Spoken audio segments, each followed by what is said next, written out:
Welcome, ladies and gentlemen. It's the Tech Report podcast. I'm your host, Jordan Drake. I'm joined by Scott Wasson and Jeff Gazier. Mr. Jeff Campman is not here this week. According to what he told Scott, he said Jordan was mean. I'm taking a break. Jordan was mean. End of message, which I thought was a little weird why he was communicating in a sort of a telegram format. But, you know, I was mean, and I can understand that he's a spineless guy who just can't take a little bit of criticism. So, you know, it's we get it. He'll be back. Now, Scott, does our insurance plan cover therapy? Is that an in-network, out-network thing? How does that work? I don't know. Yeah, because he's going to need some serious help after the abuse I gave him. It was all in good fun. I don't know why he didn't get it. Anyway, this is the official podcast of the Tech Report at techreport.com, the number one place for news and reviews in the computer hardware world. Jordan Drake, your host, have been that for the past, 6 years now. Scott Wasson, editor-in-chief, and Jeff Gazier are now our only editor from the great Canada over in Vancouver, joining you live at techreport.com. You can go, twitch.tv/the Tech Report. Is that it? Yep. And you can watch us live if you're into that sort of thing. If you like to see, it's kind of like how they say, you know, it's like a car wreck. You know, you just can't look away.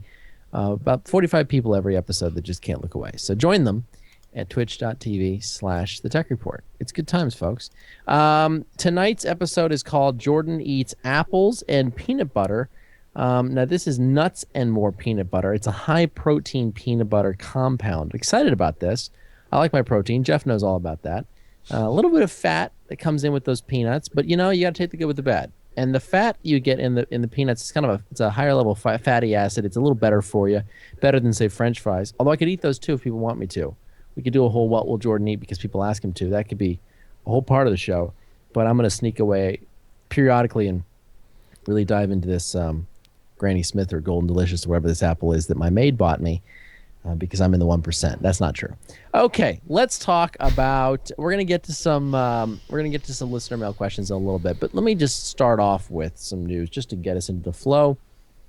Speaking of which, this is not on the show notes, but 3 a.m. tonight, Scott, is when you can start pre-ordering that sexy Apple Watch. Are you going to be in line digitally, or are you going to just sleep on through and let the alarm go off at the 9 a.m. that you wake up on? You know, because you work from home. So what's that story? Alarm? No, I have a 2.5-year-old who walks into my room at random times earlier every morning, I think. But no, I think we talked about this before, and like none of us are all that excited about getting the Apple Watch or any of these wearables yet. So I haven't seen anything from the reviews that are now out that makes me think, oh yeah, I got to have one of those. So I doubt that's really going to happen. What about you? Yeah, I'm going to hold off as well. I only bring it up because a relative of mine called me and said, oh yeah, I'm going to be up really late tonight buying the Apple Watch. And I was just like, wow, you're the first person I've heard who's actually going to do that. And I'm not derisive of the product. The reviews have seemed to be pretty good. I'm just, not confident that the sort of Gen 1 is really the entry point into the concept. But we'll see. I guess it's up to everyone to sort of make up their own minds, and we'll see how Apple does. All right, let's talk about Microsoft unveiling the Atom-powered Surface 3 tablet. Now, the Surface 3 tablet, the Surface 3 has been around before. This is Jeff Campman's story, but guys, help me out here. Is the update here just that we have Atom? Is that the nuance? Well, the Surface 3 Pro has been around. Oh, I see. But this is the amateur. This is the college, level edition, the NCAA tournament version. So this is like, when we had the original Surface, there was the Surface RT. Remember that? That's very good. The eating was very sneaky there, Jordan. Like no one noticed. No one noticed that. But Jordan's eating. Actually, it's amazing. The mic doesn't pick up the crunch of the apple. He's got nothing to say. His mouth is full. Anyway. Sorry, I had connection issues. What was that? But the Surface RT, though, you remember, was a raging success based on running Windows, but based on ARM. So the only apps that it could run were Windows 8 apps that were also compiled for the ARM uh, microarchitecture, and then like they had a version of Office that they shipped, I think, that like was the only desktop app that would run in desktop mode on it. It was a Well, weird. it had Notepad. Oh, To it be had fair. Notepad. Okay, it was a weird product. It was a weird, and I think the reason that Microsoft did it in part was because they saw the mobile world going ARM, and they didn't want to have their device have to be thicker or slower or heavier or shorter battery life because it used an Intel processor. But Intel has put itself at parity more or less with the ARM SoC makers. Or at least they're playing credibly now in that space with the Atom-based stuff that they've got, and then in the higher end with Broadwell. Although that's kind of a little bit further up the price chain. But this is I think it's Cherry Trail based, right, Jeff? Mm-hmm. So it's the new Atom that comes after Bay Trail with the Airmont core, and which is basically a die shrink to the 14 nanometer process of Bay Trail that came before. And it looks like in theory, when I saw this announcement, Jeff, I don't know about you, I was excited. It looks like kind of promising. Well, it's kind of the entry level Surface that we've been asking for forever since they had the RT one and wanted something that was sort of the x86 compatibility of the Pro without the price tag. And Intel has had these Atom chips for a while that they just have sort of, I don't know if it's stubbornly refused to use, or it just took them a while to come up with this design. So yeah, I mean, I'm still kind of excited about it. I'm really curious to see how it does and how it sells. Yeah. Now, so it's a 1080p resolution. No, Or no, no, no. 1920 This by is like 1280. Oh yeah, because it's 2:3 aspect ratio, yep. right? Okay, so it's like the Surface Pro that you appreciate, Jordan. You're a fan of the Surface 3 Pro, right? I've had some good experiences with it. Yeah, good impressions of it. So it's like that in the shape. It's is it a smaller screen, Jeff, than the yeah? Yeah, it's 10.8 instead of 12.5, so it's a little bit smaller. Okay. But it still has an optional stylus. You still get a full size USB 3 port. Still has the same sort of array of touch and type covers. It's got a micro SD slot as well, mini DisplayPort output. So it's still got sort of the PC sensibilities that the Pro model has. There's going to be an LTE version of it as well, but just at a much lower price. So it starts at $499 for a 64 gig version. I don't know how much of that is actually going to be available to the end user, but it's a decent entry price considering the storage configuration and the fact that it's basically a full fat Windows machine. And so it's $500 with 2 gigs of RAM and 64 gigs of storage, and then $600 for 128 gigs of storage and 4 gigs of RAM, which seems like the config that you want. I guess you can kind of get by in Windows 8 if you're doing lightweight stuff with 2 gigs. But Yeah, the Transformer, the T100 is okay for light stuff, but I think the telling thing is an extra $100 gets you another 64 gigs of storage as well, which is a lot more than an extra $100 gets you if you're buying sort of a Nexus device or even an iPad.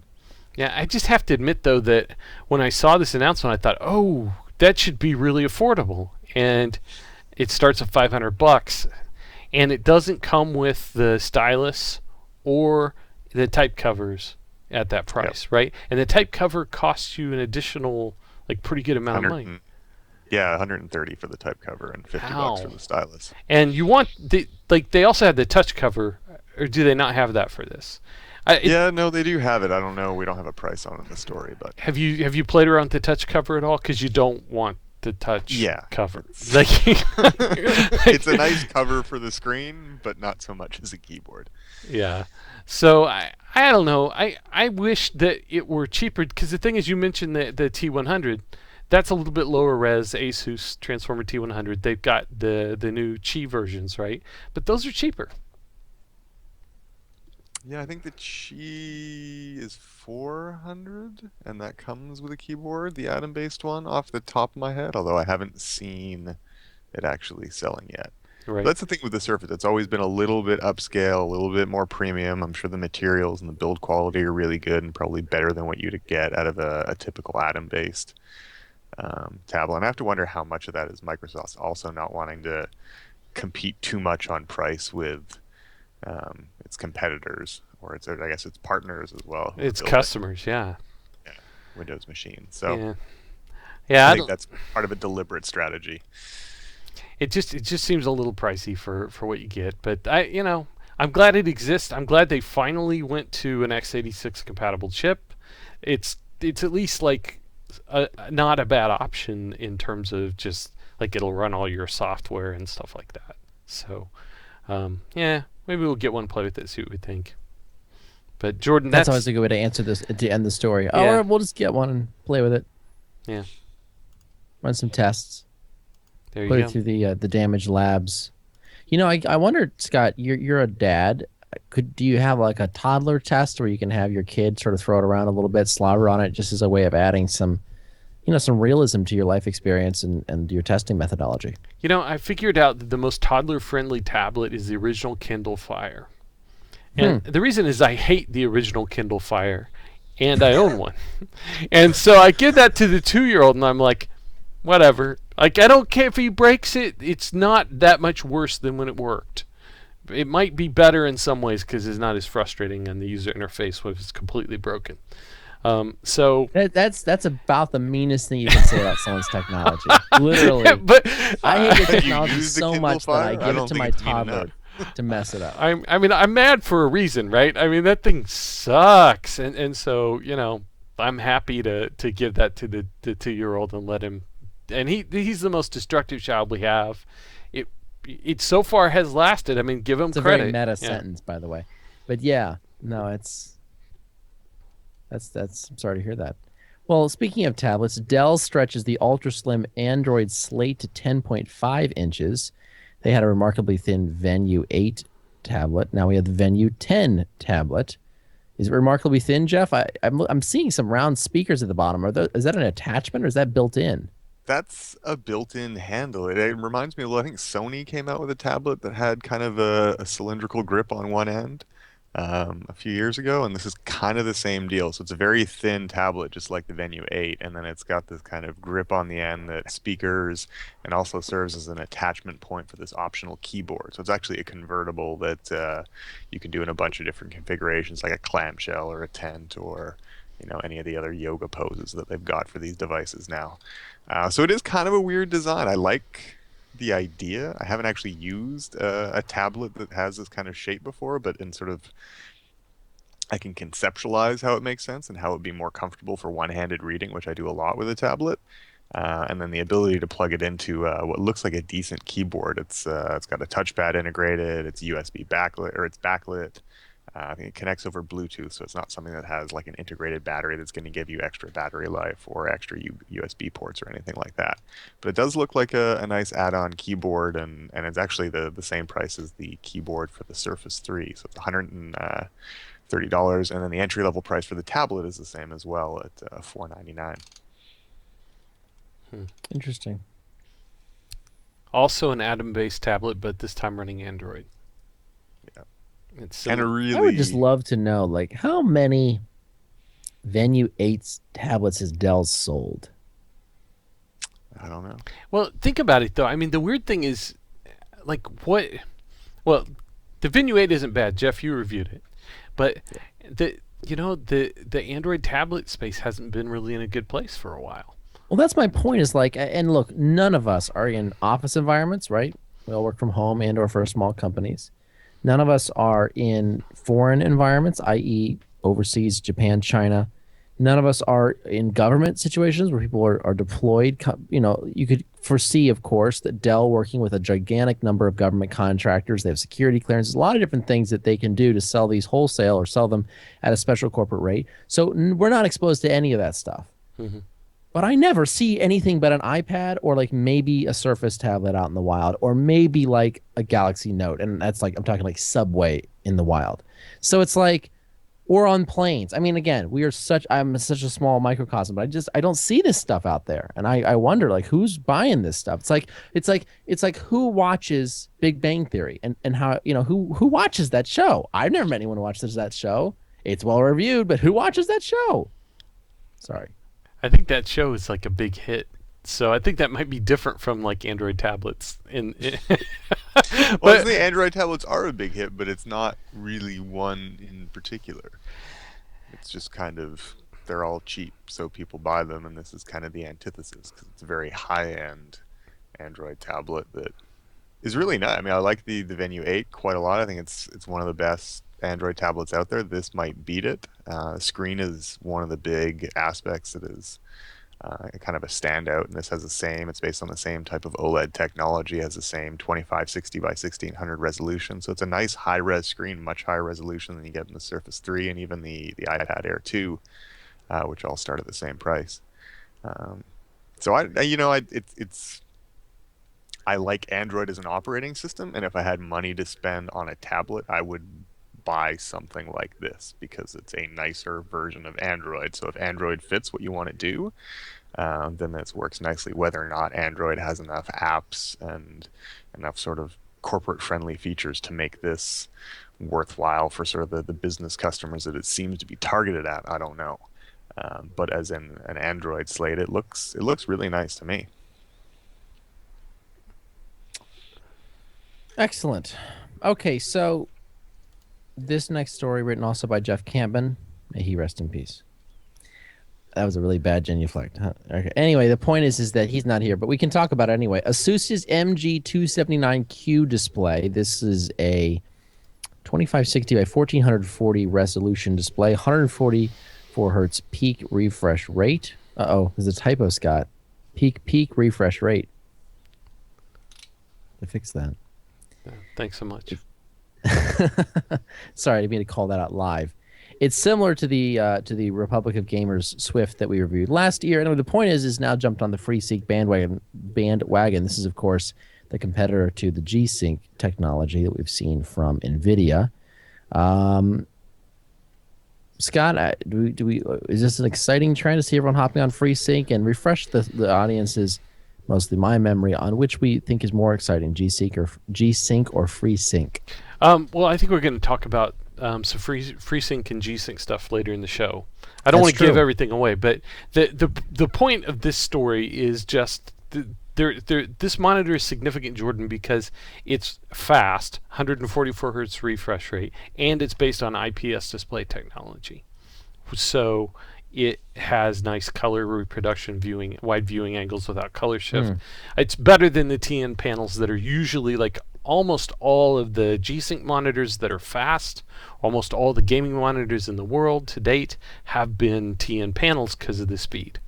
This is IPS, but it's got the same refresh rate peak and the variable refresh goodness. The weird thing about this was I saw this working at CES, and it was exciting to see, but Asus did not say this is a FreeSync panel. They said it's compatible with DisplayPort 1.2a. And the 1.2a extension to DisplayPort added VESA Adaptive Sync, which is the variable refresh technology known in AMD's branding as FreeSync, but they didn't have AMD's approval. For whatever reason, time has passed, tempers have cooled, something happened, and they agreed that Asus has a FreeSync branded monitor coming, which is the same product that we saw working in a prototype at CES. And so it's great because you want that combination of IPS and 144 hertz display, and it's nice that it appears that Asus and AMD have come to some agreement over whatever was holding them back from joining hands about this at CES. So that's the deal there. And Jordan, I will tell you, okay, I'm going to do this. I'm going to pick up the camera. Let's do this. Right over there, right there, right there. That is I have to wait for the delay to hit Twitch.tv because I can't see anything until then. Okay, that is the Acer XB270HU, I believe is the model name. Which is an IPS 144 hertz G-Sync panel. So we now have high-speed variable refresh gaming in IPS. That's in my labs for testing. So this this is happening. And we have one other story about this that we posted this week. Jordan, let's just go ahead and bring that one up. this is Jeff LG's latest IPS panel. Yeah, Jeff wrote this, and Jeff, this is we think that the Acer that I have here and the Asus that we talked about are based on somebody else's panel. Yeah, it's an AU Optronics panel, I believe. And now there's a report at TFC Central that LG is coming out with its own high refresh rate IPS panel. This one's going to be a 27-inch panel. It's going to go up to 144 hertz, according to the site. The difference is while the Acer and the Asus have a 2560 by 1440 resolution, the LG is only 1080p, which is not great on like a 24-inch panel. So on a 27-inch, it's not really going to be ideal for photo editing or text or any sort of detail-oriented desktop work. But at the same time, the lower resolution is going to make it easier for your graphics card to pump out higher frame rates that can actually take advantage of the higher refresh peak. So it should be cheap too. Ideally, yeah.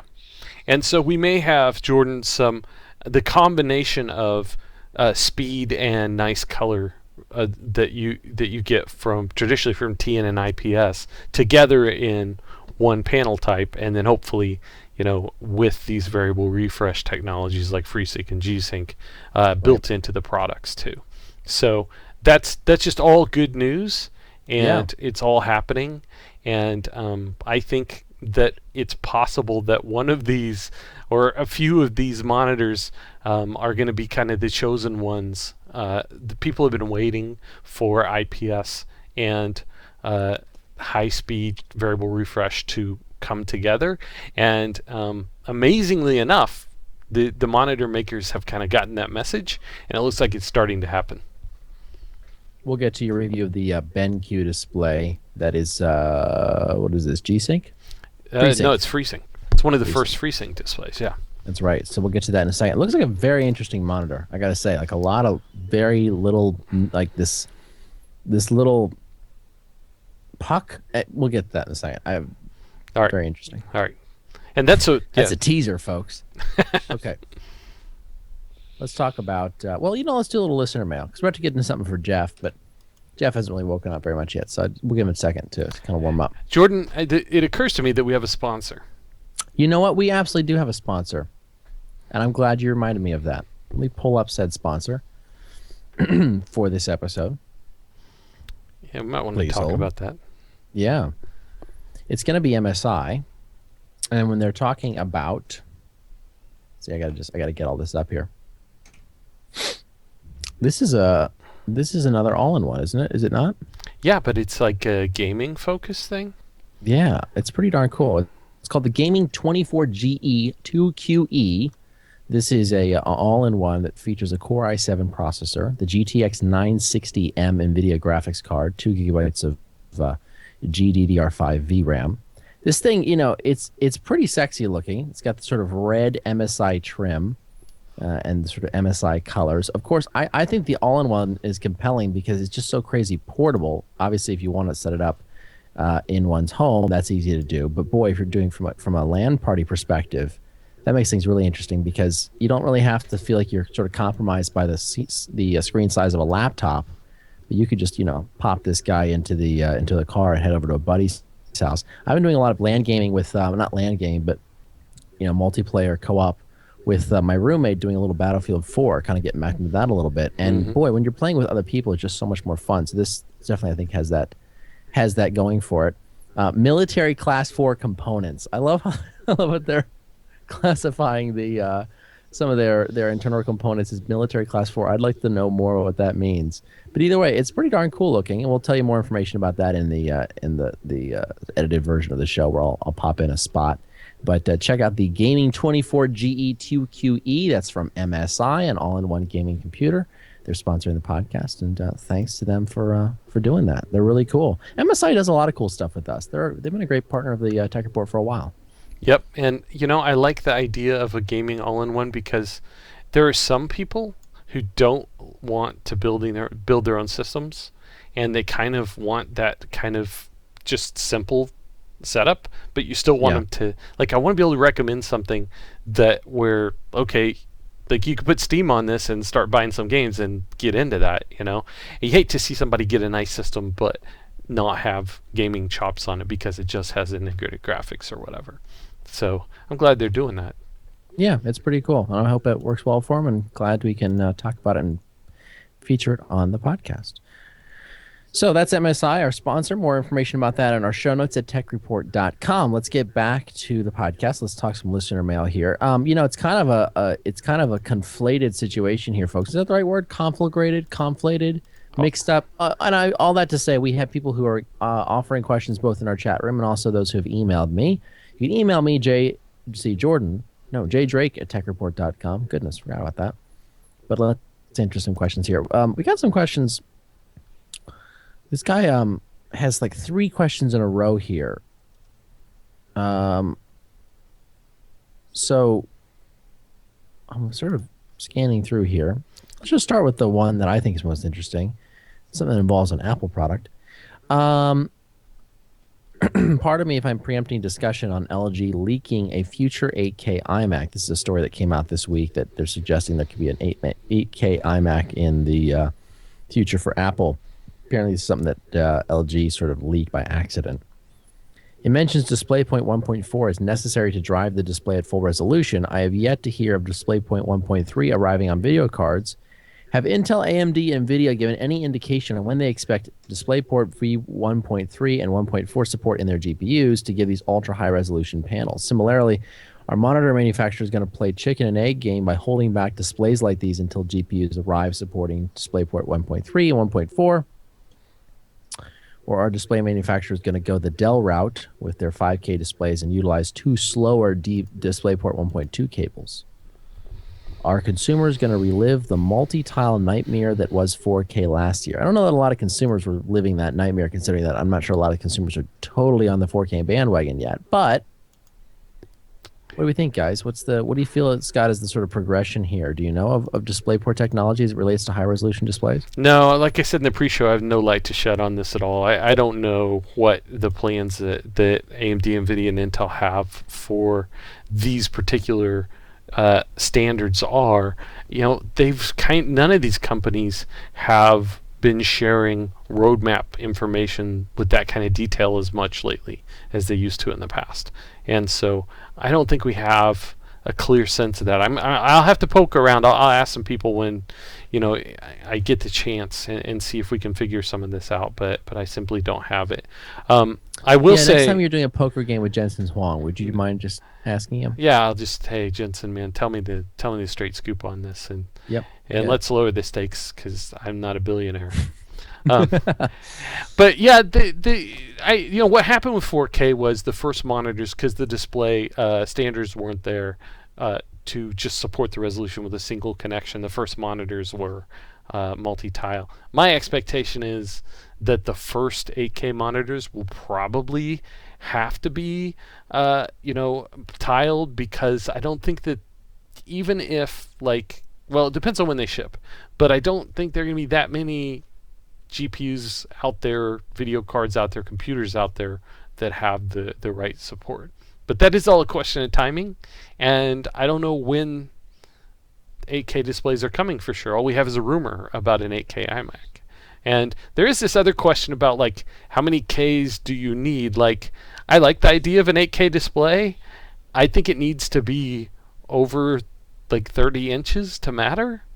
Corner to corner, because I've got a 30.5 inch corner to corner 4K 3840 by 2160 display. That's some pretty nice pixel density. More might be a little better, but you'd have to be sitting pretty close and kind of looking at one region of the display to appreciate the higher resolution. Now, it's way better than they're talking about 8K TVs. And there's a thing that's happening, and I can't even tell the difference between 720p and 1080p when I'm 10 feet back on the couch on a 50-inch TV. I can't. And so it's better that they're doing it on the desktop, on computers, on all-in-ones, things like that, than on TVs, which seems crazy. But I'm just not entirely sure, how much resolution do you need? Jeff, we were talking about this in the staff chat. Yeah, I mean, 8K for a desktop seems like a lot, and you got to wonder about even the graphics horsepower to drive a display like that. I mean, forget about playing games, but just getting basic UI stuff to be smooth when you've got that many pixels, I would imagine would be a bit of a challenge. The only the only use that I can think of is if you're editing 4K footage and you want to have in a typical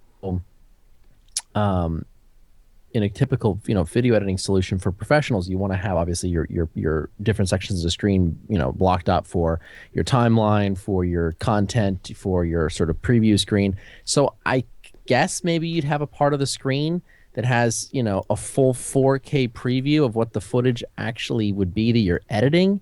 But most people don't even edit in 4K. They'll edit in a lower res version and apply those edits to the 4K original. I mean, there's all sorts of tricks people do to get around editing the raw 4K footage. That stuff is really data intensive and very graphically intensive. But I don't know. That's a very, to your guys' point, unless it's a higher resolution, I'm not sure how much sense that makes. A bigger size display, yeah. I'm sorry, that's what I meant. Bigger size display. Well, and on an iMac too, I can see a professional level standalone display that you're targeting at content creation professionals and Right. people who do design work and stuff like that. They've had really high resolution displays for those types of applications for long before 4K really existed. But yeah, in an iMac, I wouldn't be surprised if Apple did it. It's just one of those things that they're maybe going to do to say that they have an 8K display in the first 8K display, but I don't know how much of a difference it's really going to make for the average user. Okay, let's see. More questions here from the listening audience. Did you want to answer this question here about ARM, Scott? Sure, I guess we can try. Speaking of acquisition rumors, the comments section in the Intel reorganization story has a link to the rumor of Apple buying ARM holdings. That would certainly shake up the entire mobile industry. Does the panel have any thoughts on the matter? Would it be good for Apple? Would it get through regulators? What could happen to everyone with an existing ARM license? Now, I'm going to start by saying what Scott always likes to say, which is when it comes to anything having to do with legality or regulation, that's not really our forte, or fort, as it's actually pronounced. Either way, we can speculate. We're good at that. What would that look like if Apple bought? Wasn't Apple? What isn't their mobile chips based on ARM architecture? Yeah. So here's the deal with ARM. ARM is a company that makes IP, as they call it, intellectual property. They make CPU cores. They make a CPU instruction set. And they make graphics chips and cores. They have other little pieces like the Uncore stuff or Northbridge that would go alongside of some CPU cores on a chip, network interfaces, memory controllers, all that stuff. You can go and license all of those pieces or some of those pieces and build a mobile system on a chip of your own configuration based on their stuff, and you just pay a license fee to them, like a royalty to them, for like you ship millions of them at a certain price, they get a percentage cut. It's not that much, relatively speaking, for the price of the product either. So Right. They've had a lot of success in the mobile market because everybody wants to do their own SoC. They want to be compatible with something that's broadly supported. The ARM instruction set is broadly supported, and because they're open, good things have happened in their ecosystem. Not only do they have their own cores, but Apple built its own cores for the latest iPhones. Qualcomm built Crate and is working on another core of its own. NVIDIA built the Denver core. And they also license cores from ARM like A57 and things like that. So there's a bunch of people out there, a bunch of companies, a bunch of almost everything Android, except for the few ones like the Dell tablets that we talked about that run on x86. Almost all of the rest of the Android ecosystem runs on ARM. Lots of embedded systems run on ARM. Just microcontrollers and your washing machine and your car computer and stuff like that.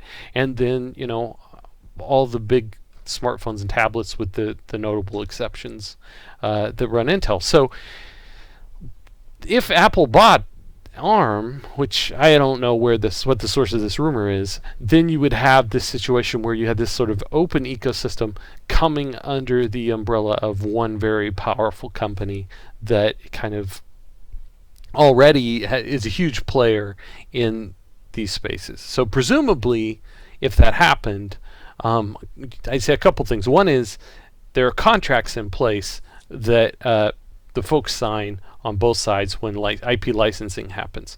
I don't think that Apple could buy ARM and then immediately deny access to the latest IP for its competitors. However, if that leg up. If that happened, then I kind of expect that you wouldn't see Samsung and some of these other big players really endeared to using the ARM architecture like they have in the past. So if that happened, I think it would be because it would be hard on ARM's prospects. It would be hard on that ecosystem. I doubt that people would like the idea that they're licensing things from Apple. But it's possible, Apple could buy it and say, hey, we're going to let you license things anyway. We just wanted to have this to secure it or whatever. And Lord knows they have the money. Yeah, they do. They can buy whatever. So you hear a rumor and you're like, well, you can't write that off because whatever it costs, they could buy it. So, right.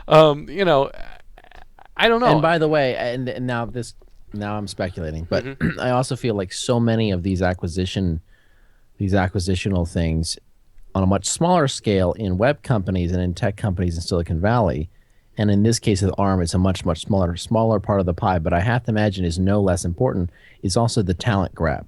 It's who are the minds and who are the designers and who is the IP, so to speak, behind the creation of all these technologies and behind the ARM sort of back end, and how does having them as part of your fold improve your company from an intellectual property and from a manpower and sort of a smart minds in the same room perspective. Yeah, and there's also the patent picture. And Apple gets a lot of assets there. Gets that too. Apple already has a lot of smart chip designers. They've made some nice cores. Very true. But I don't. They've been rumored to be acquiring graphics talent, and ARM makes graphics stuff too. So I don't know. I don't know how that plays out. I think it would be interesting if there were fallout from something like this. Then I think there'd be two potential beneficiaries. One is Intel would be the first one. I mean, they could choose to license x86, which they've never done before, but there'd be an opening for them. Or they could do some hybrid thing where they will fabricate your SoC for you and you can use an x86 core if you sort of take their path. I think they've kind of edged around on some of that, but that would be more attractive if you were competing with Apple and didn't want to give them money. The other one is the guys at Imagination Technologies, who make the PowerVR graphics inside of Apple's iPhones and iPads. They bought MIPS, which is an old CPU company from the RISC chips back in the day and all. And MIPS is being positioned as a competitor to ARM. If ARM were somehow taken off the table, then all of a sudden you would have this sort of other competitor with IP licensing capability in the CPU space. But that it just seems unlikely to me that would happen and that everything would change like that. Another question we got here from the listener base here. Phil Doe asks a question for me, and no one ever asks me questions. It's always for Scott. It's always for Jeff, and then Cyril before him. And okay, you know what? It's all right. Whew. Jordan, I have a question for. I actually don't like this question. I've got a question for you. I've got a set of Sony MDR10s that are hooked into my PC via a 3.5 millimeter cable. That's about $130 pair of Sony headphones. Good headphones. I'm looking into a good mic to use with them because my old webcam mic is junk. I've been eyeing an Antlion mod mic and wanted your thoughts on this product, or perhaps you have a better suggestion for me. He's asking me about mics, and this is one area of experience where I know a lot about certain types of mics, but not a lot about others. So my first question is, depends on what he wants the mic for. Is Phildo in the chat right now? Oh, there he is. Aw, he wants me to feel important. Oh, $200 is how much he paid for those headphones. You got screwed. No, that's what they cost when he bought them. But anyway, the point is that it depends on whether or not he wants them for, if he just wants to do between, sort of a TeamSpeak chatting when he's playing, If he wants, if he's trying to do some sort of voiceover work, like it's entirely dependent on what he wants to do with them. Obviously, the mic that he's looking at can be attached to other headphones. Is kind of the way they're designed. So it's sort of a headset that can be used to augment the headphones you have now. So either way, the product that he seems to have here, I don't have any problems with offhand. It looks pretty good. I know that we don't love the headsets we use, guys, and I know he's looking for something that's just the microphone. We're looking to upgrade those at some point. Now, someone suggested a Countryman, which we'll get off this very soon, folks, I promise. Countryman is a very, very expensive over-the-ear headphones or microphone solution used by professional singers, artists, pastors, all that kind of stuff. Very expensive. Probably not what you need at that price point or that quality level for just talking into your PC for purposes of gaming or Skype or whatever. So yeah, I guess I would say go with this mod mic solution by Antlion. And Antlion has a pretty good reputation, so I think it'd be worth trying. So that's Jordan's entirely uninformed and made up on the spot opinion. What's next in the Tech Report podcast? Any info that has been posted on the delays of the new FreeSync monitors. Things like they were February, then March, now it's into April, and I've gotten a tax return burning a hole in my pocket. Carl, I would suggest a fire extinguisher. Burns can be very serious, and I wouldn't let that continue very much longer. Now, Scott, we're going to talk about FreeSync monitors in just a second, so maybe Camp and Carl can just sort of cool his jets and be patient? Yeah. Okay. Dude, come on. Just slow your roll, all right? And then last but certainly not least, we have a question here. No, we love you. We really do. We're supposed to. Question here from Ethan. He says, I've watched your podcast for a year or two. You guys have continued to do good coverage over the industry that changes most. What is TR's recommendation for decently priced cards for compute now that it is known the Titan X has poor DP performance? So compute, he means GPU computing. Right. And, the Titan X is not like built for that, and previous Titans have been. So I think if you're looking at something in that space, that you want to go look at just the original Titan or Titan Black as your go-to in that space, or you can look at NVIDIA's Tesla. The other thing is that's assuming that you want to program in CUDA. If you don't, and you don't care exactly, what ecosystem you get into, then you can look on the AMD side, and really, like even just a regular Radeon, like an R9 290X, is not in any way gimped on double precision math. AMD doesn't play that game; they just let you do whatever. So they don't have as robust an ecosystem in terms of the tools and libraries and things as the CUDA side does, but their hardware is a good value for the double precision throughput that they can offer. So you could look on the Radeon side if you're interested in that. All right. So let's move forward. Jeff, this is your review, a fresh look at storage performance with PCI Express SSDs. Now, you've been beating SSDs up lately. You did your endurance report, which was abusive, frankly somewhat disturbing, and a little bit sad. But now we're talking about SSDs in a slightly different format. This is, of course, the PCI Express, touted for its extreme sort of throughput capability through the PCI Express sort of channel on the motherboard. Is this a technology, Jeff, that's you think really going to start taking over, and why or why not? Yes, but maybe not for the reasons that people might expect. Since SFDs have been around, they've used the serial ATA interface that has been with us forever at this point. And that's great for compatibility. You can plug them into any system. But especially you're noticing now with notebooks, they're too thin for sort of the standard 2.5-inch drives that have SATA interfaces. They've designed this M.2 interface that's largely built around PCI Express. So just because of how important mobile is and the fact that, the bill of materials for a small little gumstick style M.2 SSD is probably going to be a lot lower than for a 2.5-inch version. I think we are going to see a migration towards these PCI Express drives. You've also got sort of platform level support with Intel bringing M.2 slots or explicit support for these drives. into its 9 series chipsets. And there are rumors that Skylake is going to take that a little bit further. That's Intel's next generation CPU, and actually have provisions for storage connected directly to the CPU, which you can do now with X99 and the Haswell E platform, but it's not really built specifically for that. But some of the rumors that we've seen have Skylake desktop chips having a dedicated storage link in the processor. So I think that we're sort of moving in that direction. But we might not get there terribly quickly, and we might get there just because that's the direction the industry is moving, not because there's a really definitive need for it. And I say that based on a bunch of testing that we did with a stack of sort of contemporary SATA drives, and then sort of 3 different classes of PCI Express SSDs.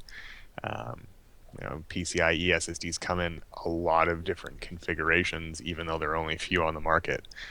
So the sort of the lowest end drive that we tested is the Plextor M6E, which is based on a Marvell controller with a 2-lane PCI Express Gen 2 interface. So it's a good match for the 2 lanes that you've got in the 9 series chipsets that are dedicated for PCI Express storage.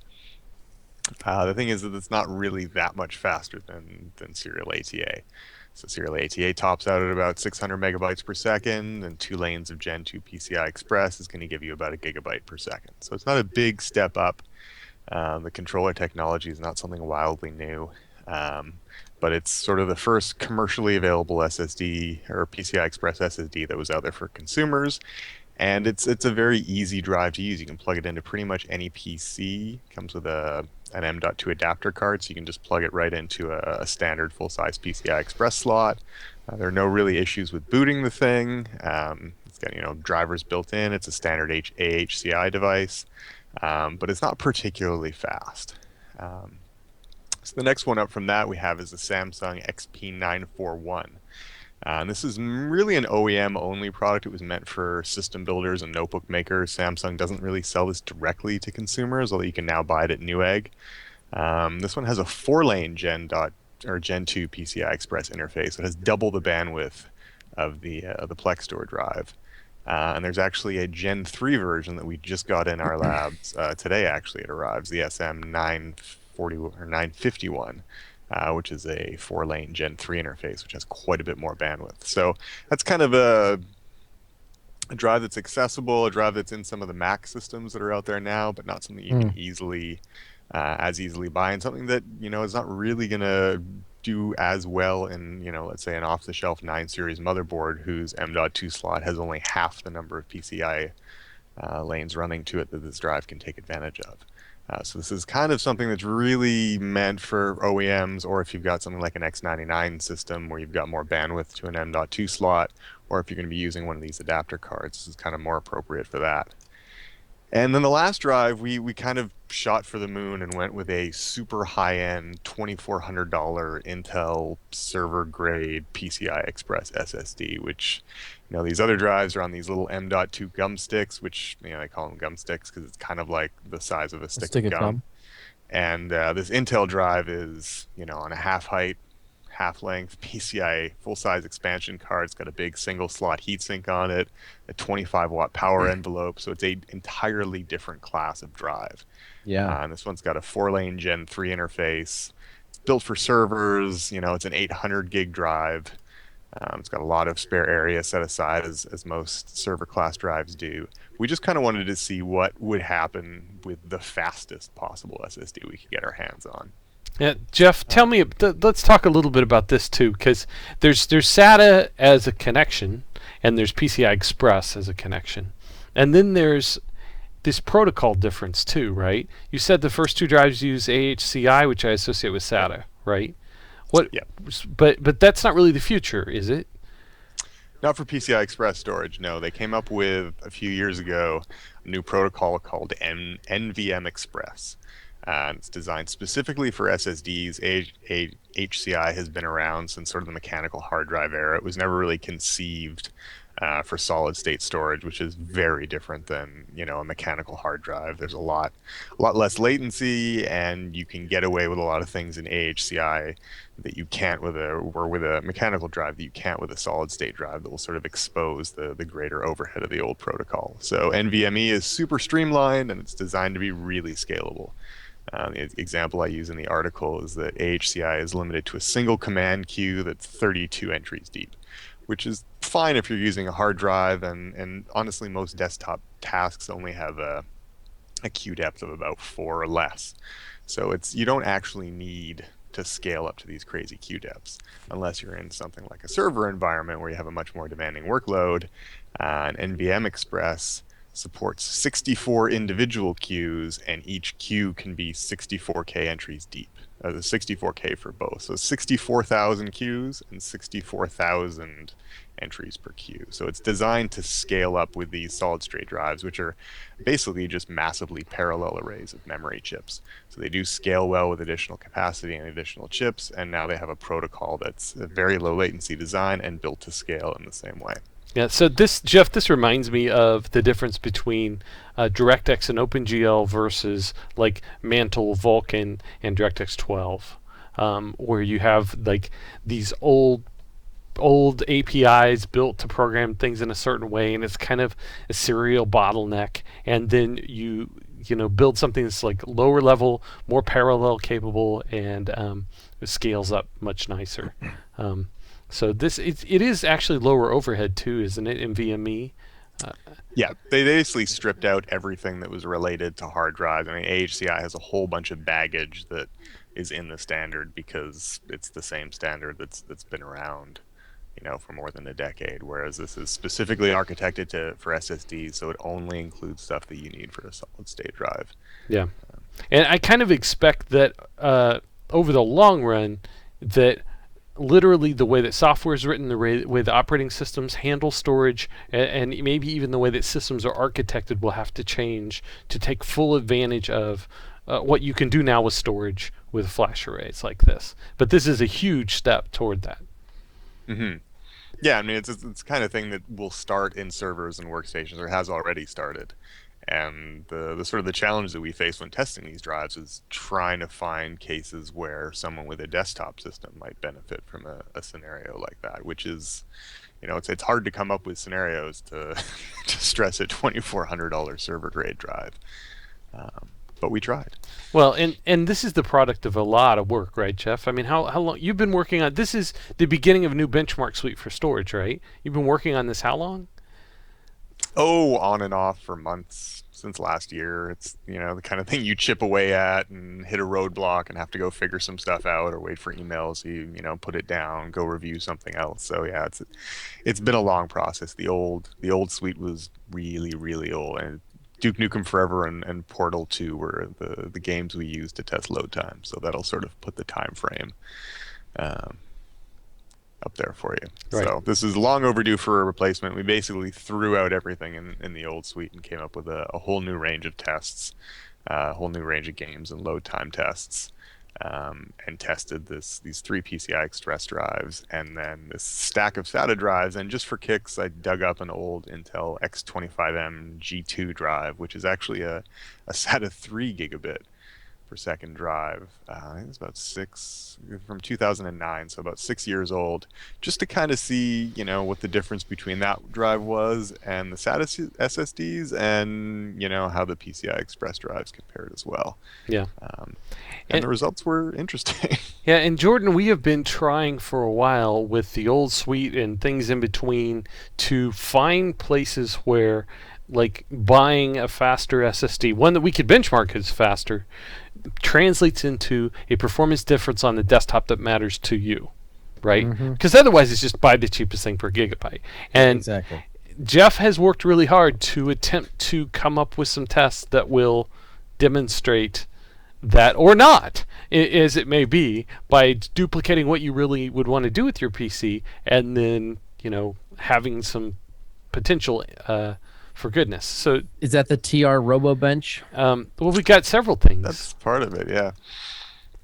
So yeah, I mean, that's the thing, is it's easy to come up with tests where you can see where a PCI Express SSD is faster than a SATA one. We sequential tests, random tests. We've got a bunch in the article where it's very clear that not only are there big differences between the PCI Express drives and the SATA drives, but between the different PCI Express drives, there are huge differences. Part of that is just the bandwidth that they have access to. We've got one drive that has double the bandwidth of the other, and then the Intel drive has, again, double the bandwidth again. One of the interesting things we ran into is that, you need to use multiple threads to get the most performance out of these drives, and in some cases you need to use a lot of threads. So for this Intel server grade drive, you don't hit their peak advertised performance numbers until you've got 128 simultaneous requests hitting the drive, which is a lot more than kind of the 4 that would be typical in a desktop system. And that 4 is kind of like at the high end of what would be typical. So you can measure differences, and we've got, in some cases, I'm looking at the sequential write speeds where this Intel server grade drive has triple the write performance of the Samsung 4-lane drive, which is in turn, 200 megabytes per second faster than the Plextor drive, which is only a little bit faster than the SATA drive. So there is a big range of performance in some of these tests. But then if you go and look at things like access times, the gaps are really small. You're still looking at fractions of a millisecond difference between access times. And that's because, PCI Express might give you a much wider pipe to pass data through, but even with a lower overhead NVMe protocol, if you have a lighter random load, you're not going to see substantially lower latency. So it's an improvement, and the kind of improvement that if you're in a server environment and serving lots and lots of requests is really important. But on the desktop, it's certainly nothing like the jump from mechanical drives to solid-state drives.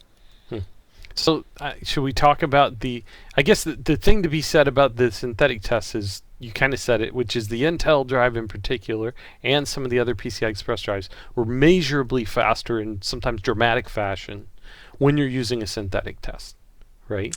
But let's talk about is that enough then? We can move on to the real world tests and talk about what that means for you?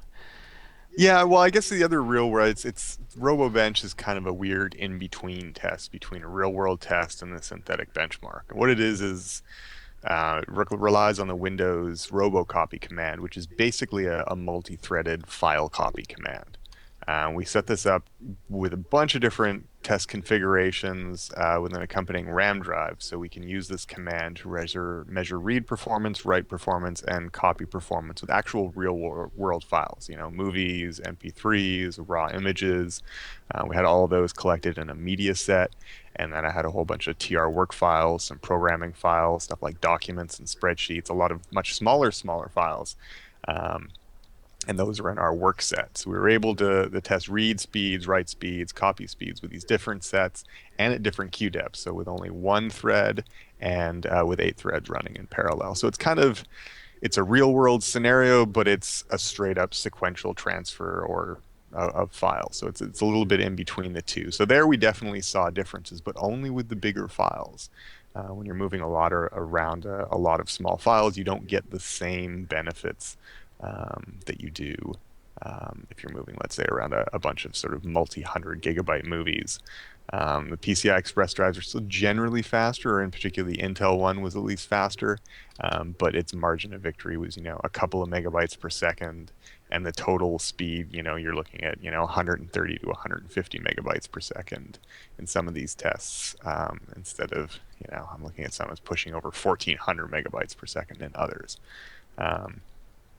So that's a situation where, it's pseudo real world, but the real world stuff we looked at were boot times, load times, and sort of how long it took to open large data files in the kind of desktop applications that you might want to use.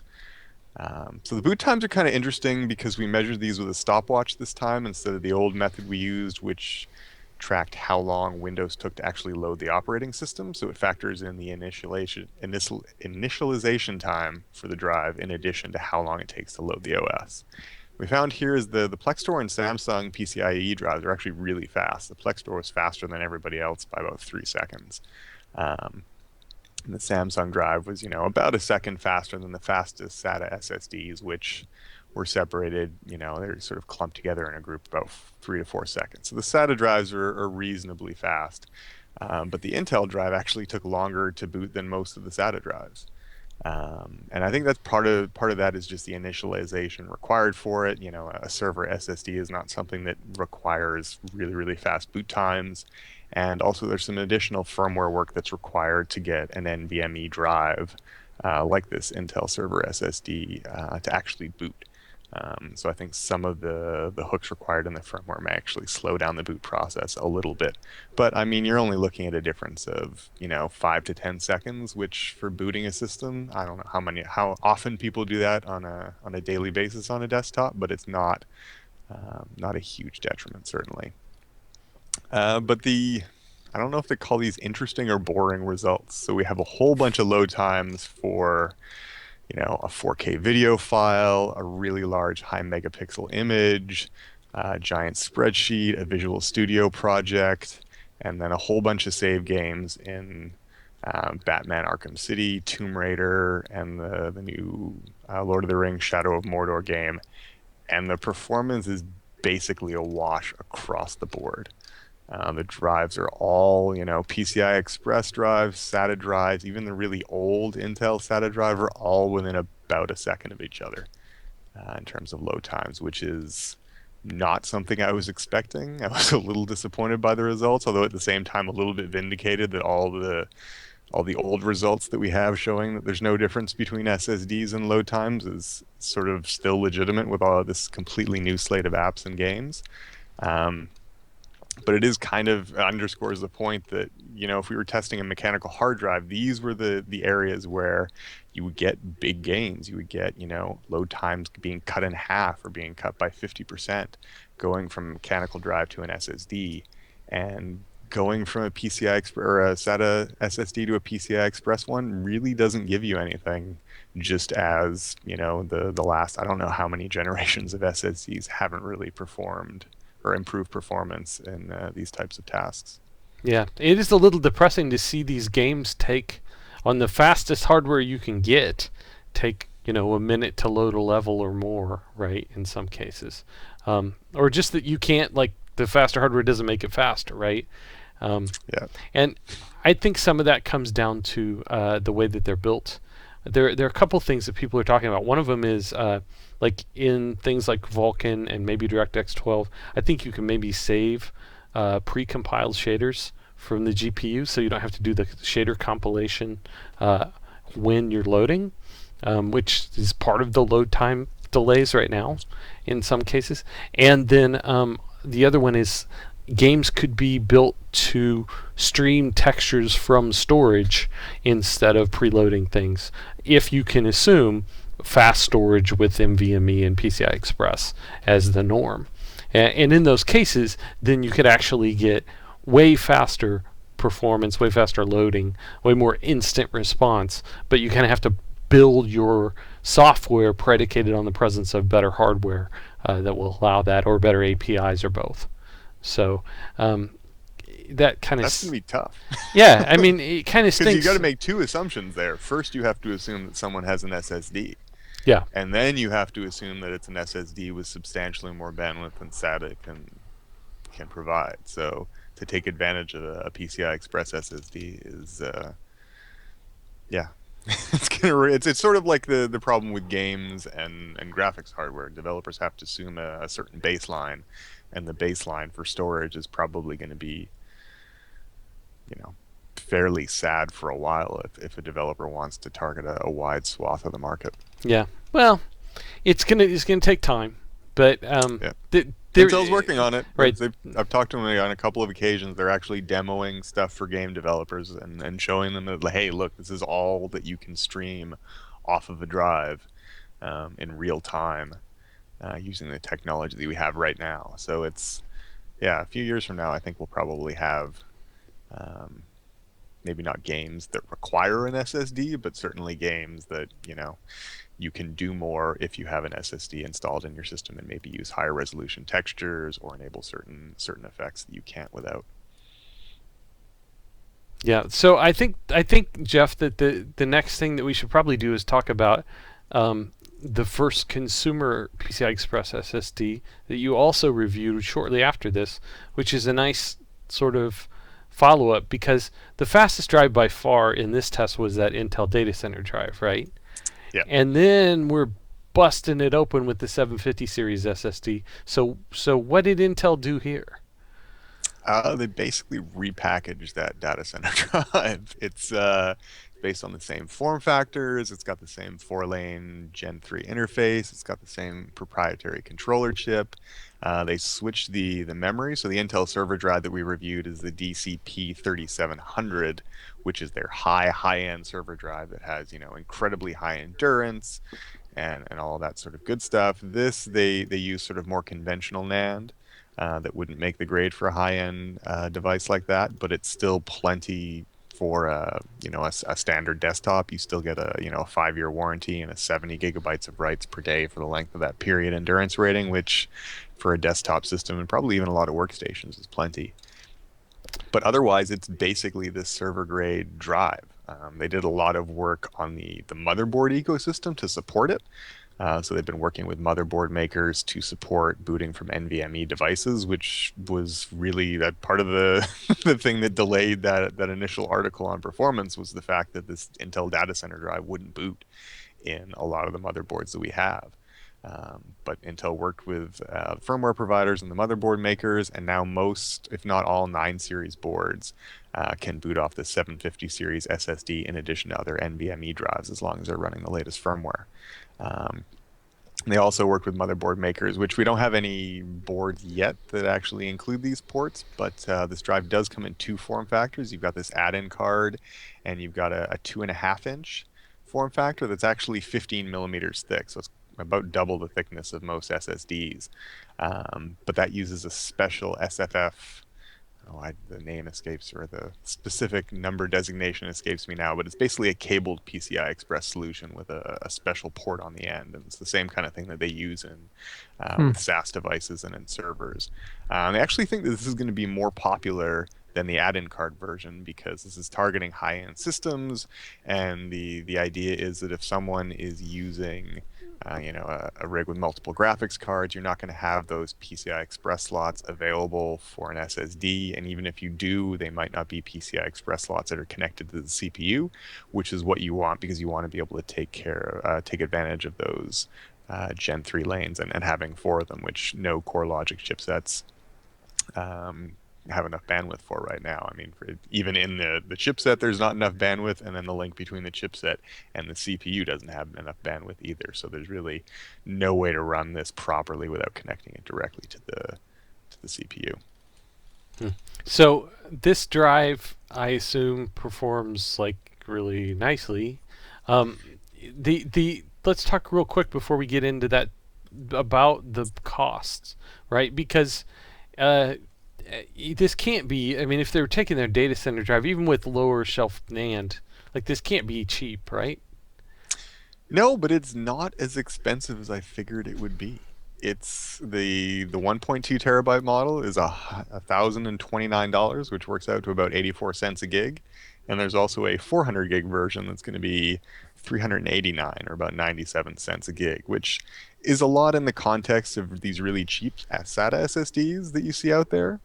But it's actually fairly comparable to the pricing for that Samsung drive we just discussed, and for the Plextor M6E, and for a lot of if you look at sort of the high-end SATA SSDs like the Samsung 850 Pro, they're all kind of in the same ballpark on a price per gig basis. So it's a high-end desktop drive for sure, but it's not as expensive as you would expect from basically a repurposed data center drive. And that's just the list price, and no SSDs stay at the list price for very long.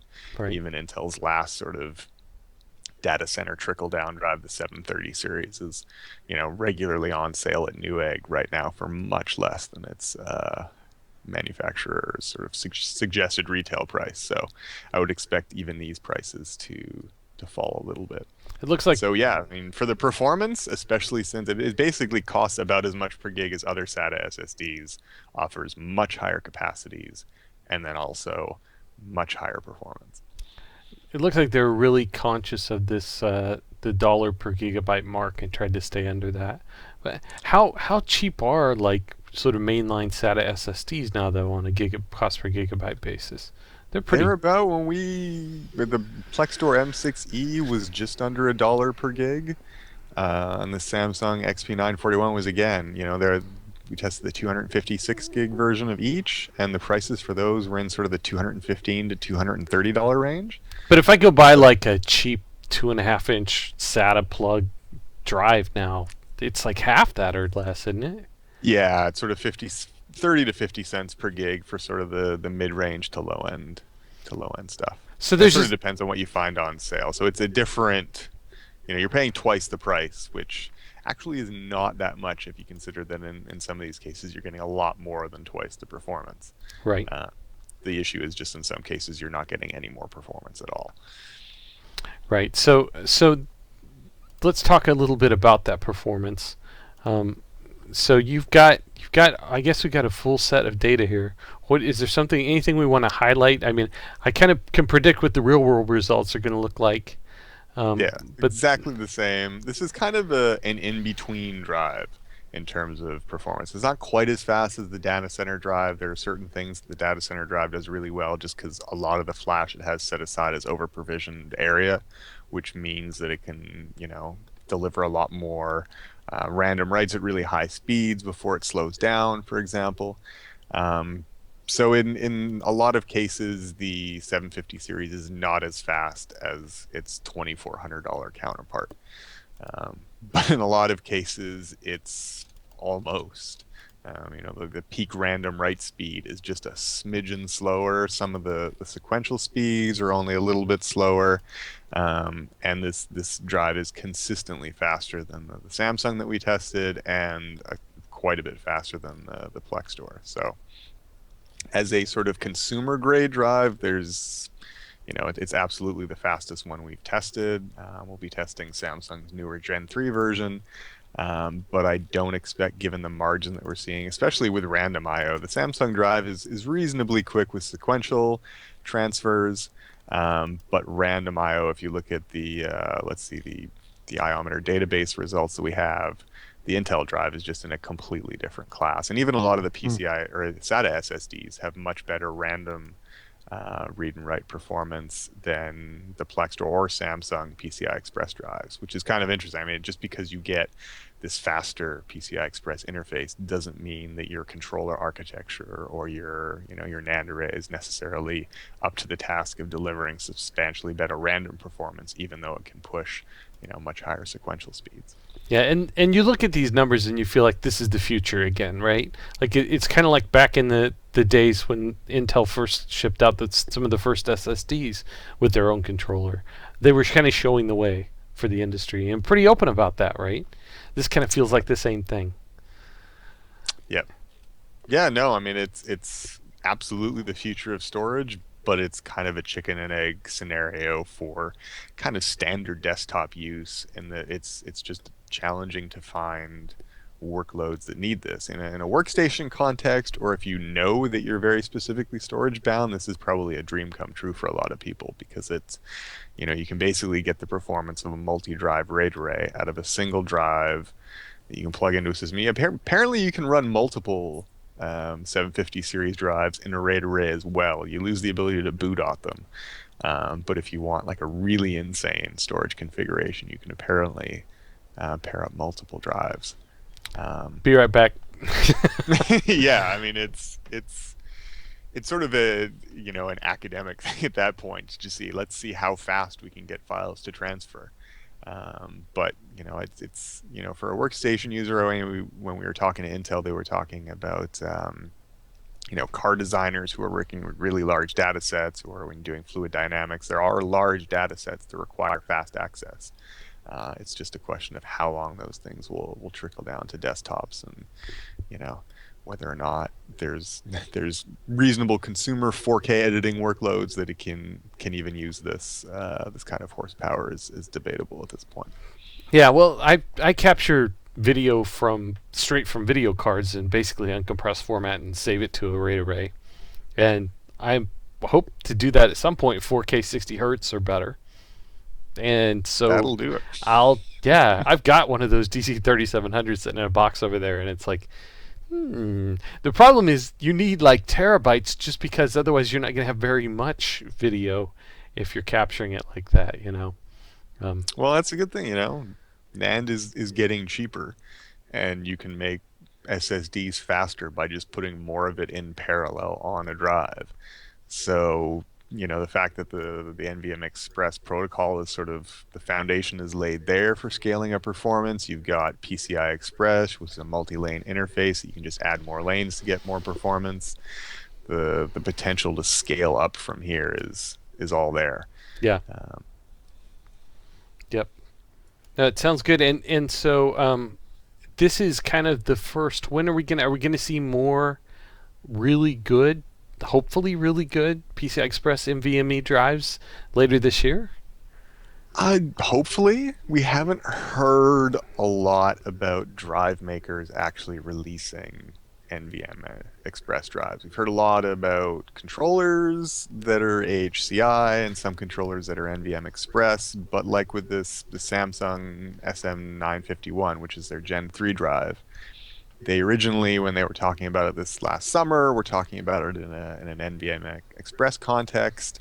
I think some OEMs may be using it in that configuration, but the version that we have and the version that seems to be available through sort of gray market channels is an AHCI implementation. So I think that, you know, now that Intel has done the work to get motherboard firmware up to speed, we might see more NVMe drives, but right now 9 series platforms are the only ones sort of guaranteed to work with it, so that might put a bit of a damper on it, especially since we haven't seen a lot of PCI Express drives. But I would expect by later in the year, hopefully we will see at least a couple more, and we will probably have a lot more AHCI based PCI Express SSDs before then. Cool. I think that covers the storage stuff. Jordan, I'm going to do something terrible. Uh-oh. I may bail on the FreeSync thing. Oh, Scott. I know, we talked about it, we promised it. No, you don't understand. I've been waiting all week. So here, I'm going to pull this up for the benefit of the stream, people who are watching live. We have, this is unpublished and a podcast exclusive. We have my review of BenQ, and in fact, I need to make that a uppercase Q. Look at that, Jordan. It's unedited. My review of this product, describing FreeSync versus G-Sync, showing you the monitor, the little puck thing, all that. Mm-hmm. But Scott, tell me, what does the puck do? What does it do? So there's a simple answer for that, which is, have you ever used a monitor and tried to really adjust it with just like buttons on the front, and like the buttons don't have a defined purpose and they're all the same size and shape, and you're constantly like, do I push this button to select or to exit? Actually, it's both. Yeah, I hate that. And on the front of this monitor is an array of buttons just exactly like that, and then there's, depending on what's showing on the screen next to them, their function changes to make it hard for you. And the puck gets you around that mess, because then you have like a little scroll wheel and you can change your settings just using that and a button. It is wonderful. Now, I wish they just put better display controls on the monitor, but it's such a weird thing to have a separate little. I'm assuming it's detachable. It is, and it's got like, it's wired, and you can. It's like integrated in. There's just a little like circular little impression in the base, where you can set it, or you can take it and set it wherever. So I carry it around with me, you know. But sure. Yeah, you can just bring that out and then control stuff. And so it's nice for that. It's a little strange to me that they don't just give you like good controls on the front or the side, but it's way better to have that than not to. So there you go. But I, as much as I think we've been doing this, we're about done, aren't we? Should I talk about this thing? All right. Here's what we're gonna do, Scott. You're gonna like Eminem and one of his more recent albums, where he decided that his life should be a model to everyone. You're gonna follow me, Scott. follow my lead. We're just going to take this real quick, and I just want to cover the highlights. But Scott, this is the hard part. We're going to have to do it briefly. I'm happy to be brief, but this is super complicated. And I haven't written. All right, screw it. I haven't written the complicated parts yet. This is coming. Like I'm writing right. this. So let's at the very least tease it. So FreeSync is of course AMD's proposed solution to fix some of the screen tearing issues we've been talking about for a really long time. It's an improvement upon, of course, VSync technology, which you've all known about for a long time. It has to do with, as I understand it, variable refresh rates as a way of fixing some of these stuttering and tearing issues. Yes, and yes. Does it work? Do we like it overall? Give us some of the higher level 10,000 feet impressions, and then people can read it for all the details when it comes out. Yeah, so the key here really is to make animation more fluid without tearing. And really, even with tearing, if you have like a 60 hertz monitor and you've got tearing, VSync disabled and you have tearing, it's still not very smooth. And if you use this thing here, Jordan, I could play a video for us of FreeSync, and watch this. Listen. All right. Ooh. Okay, there you go. I'm live on Twitch. It says, I don't think this is going to come through on the YouTube or Twitch feed or any of that, but I've got 240 frame per second slow motion video of 144 hertz FreeSync monitor with variable refresh and VSync no tearing versus a 60 hertz fixed refresh. And the animation, even though it's slowed down to show you, because I can't show you 144 hertz on your terrible monitor, but it is way smoother when you have this, and it's simply a better way. We know that from G-Sync, which is NVIDIA's tech, but that's proprietary, and so Radeon users can't use it, and you have to have NVIDIA's module in your monitor to support it, and it's kind of their own ecosystem only. FreeSync is AMD's answer, and they went to the VESA standards body that makes DisplayPort and got a standard set, and then went to monitor display logic chip makers and got them to support it, went to monitor makers, got them to support it. And so the idea here is not only is FreeSync free in the sense that it's open, but also hopefully by sort of making it open and giving it to all the players that already make monitors, it can become free in the sense of not really costing more eventually. And that's probably a ways off right now, like with monitors like this BenQ monitor. It's a 27-inch 2560 by 1440 display. It costs a fair amount of money. It's like $629 at Newegg. They're going to charge a premium for them at first, but the hope is that variable refresh using the standard just becomes ubiquitous eventually, I think, and it could happen. But for the short term, what you have is, if you're a Radeon owner and you want a monitor that will give you this additional smoothness, now there are some options out there. And Jordan, the complicated part of this that I don't want to get into too much, and you can see right here, it says what happens at the edges.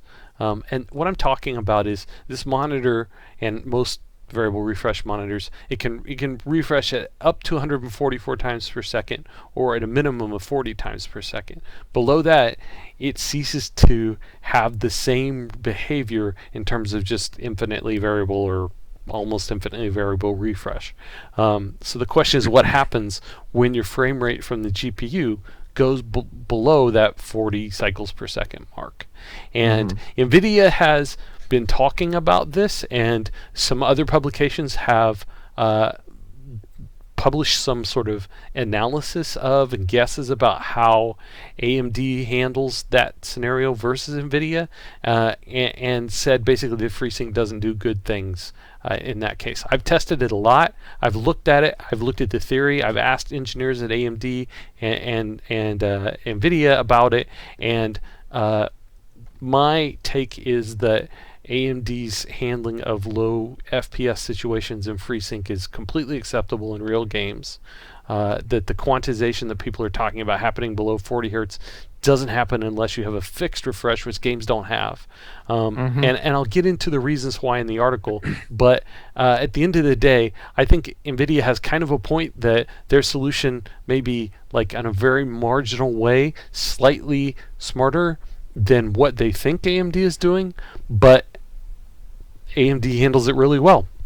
You can play a game at 35 frames per second, and if the GPU performance of it isn't too bad, if you can kind of turn up the quality but not have it be like a terrible scenario, the display handles it fine.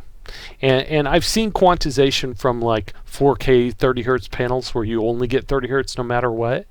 And if you were getting true 40 hertz quantization out of a FreeSync display, you'd have the same terribleness as that. You simply do not.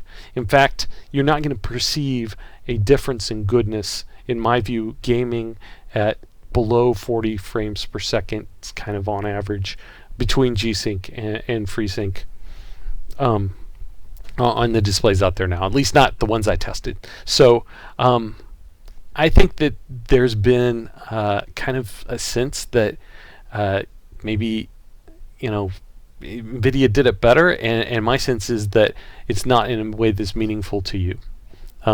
So there are other issues here that have to do with ghosting, and there's some ghosting on this this BenQ display that is not present on the Asus FreeSync monitor or G-Sync monitor, that uses a similar panel. I'm going to get into that some. That's a display-related issue, but it has something to do with G-Sync module versus the other display logic chips and some stuff like that. But I don't want to go too far down that path. I would say that at the end of the day, everything else in this review, Jordan, what you're going to find is that this monitor is really, really similar. In fact, it may use the same TN panel as the Asus ROG Swift PG278Q, which is our favorite G-Sync gaming display. It probably is the same TN panel, same resolution and size, same basic specs, and the color quality, the gamut,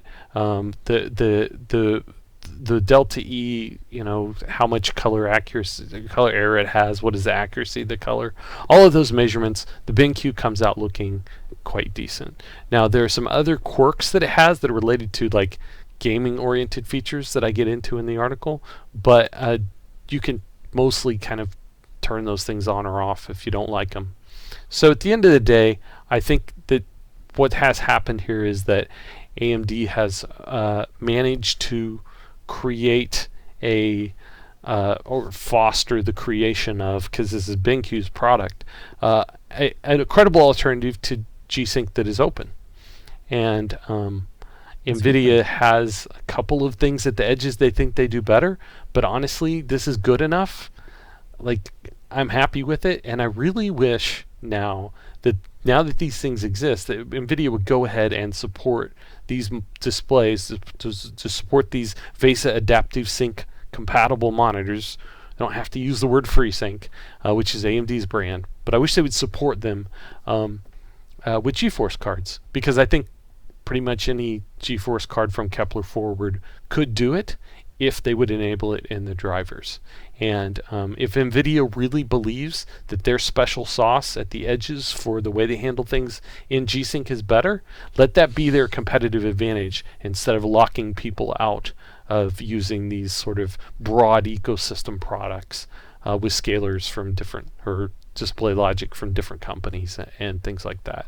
I would really like to see this go ahead and become the standard that it probably will be in the long run, sooner rather than later, so that we don't have this like fight over this stuff where everybody's locked into one vendor's ecosystem or the other. And I think that this is good enough, credible as an alternative, that it's time for that change to happen now. Now, NVIDIA has given no indication that that's what they're going to do, but that's my position, so there you have it. Excellent. I think it's a good ending for the show. Let's bring this to a close. This has been the Tech Report Podcast. Thank you so much for listening. We've arrived at the end of our show. You can check out our Twitter handles and all the links of the articles mentioned in this episode at techreport.com. One last shout out to our sponsor, MSI, and their Gaming 24GE all-in-one system. It's pretty good looking. There's links to it in our show notes. I think it's worth checking out. To your point, Scott, for everyone that doesn't necessarily want to build their own gaming machine, this is a great way to do it. And I'm a big fan of this all-in-one design. I think it's a pretty cool way to go. You can email us, jdrake@techreport.com. Watch us live, twitch.tv/thetechreport. For Scott Wasson, for Jeff Gazier, AAA, a.k.a. Chad Kroger, and Jordan Drake, I'm Jordan Drake saying so long.